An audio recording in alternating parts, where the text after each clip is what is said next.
Hello viewers, welcome back to Snap's Let's Learn Academy. Now in this lecture onwards, we will understand the various scheduling algorithms. First we will understand the CPU scheduling, then we will understand the CPU IO burst cycles and various scheduling algorithms in the operating system.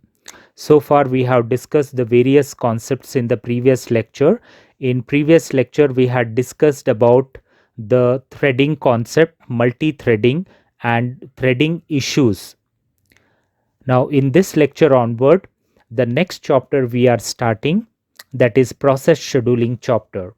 So in this chapter we will start with the basic concept of the CPU scheduling. A CPU scheduling is the basis of multi-programmed operating system. By switching the CPU among the processors,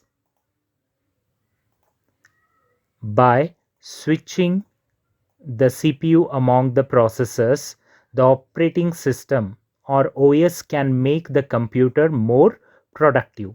So to make the computer more productive, we switch the processors in the CPU so that we utilize the CPU more and more so that we can get more productive result or more throughput so that we can make our computer more productive.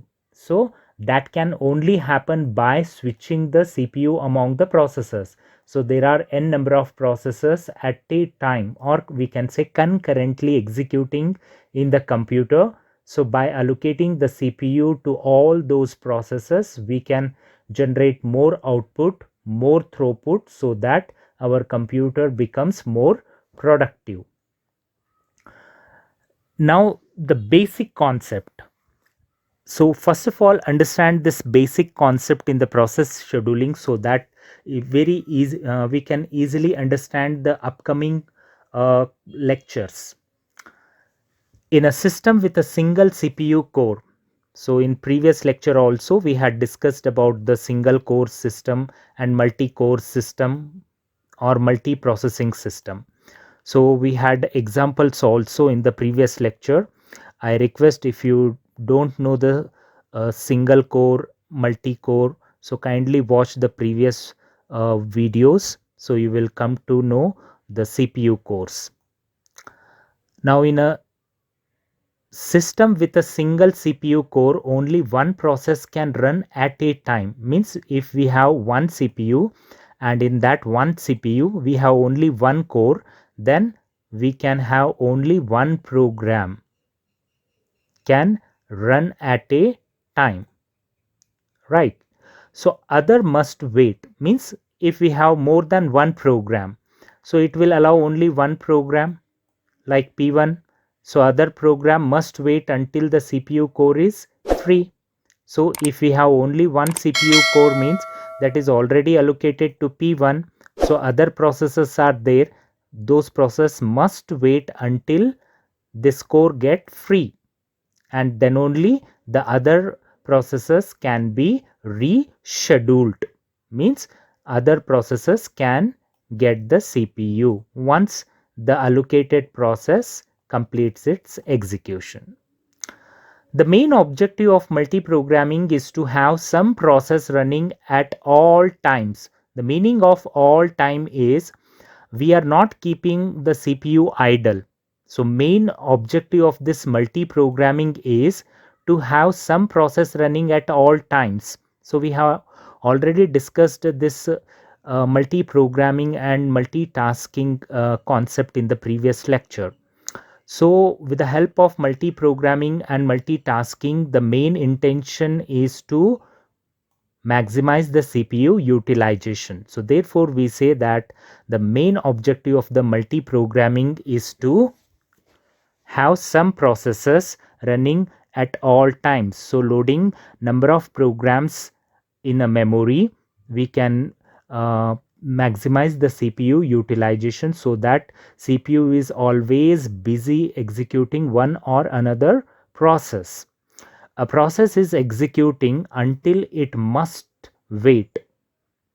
So a process is executed until it must wait, typically for completion of some IO request. Means one process got the CPU, then it will go for the IO request, right? Once the IO request completes, a process can execute until it must wait. So until it must wait means until uh, it can be interrupted, or it can go for IO operation.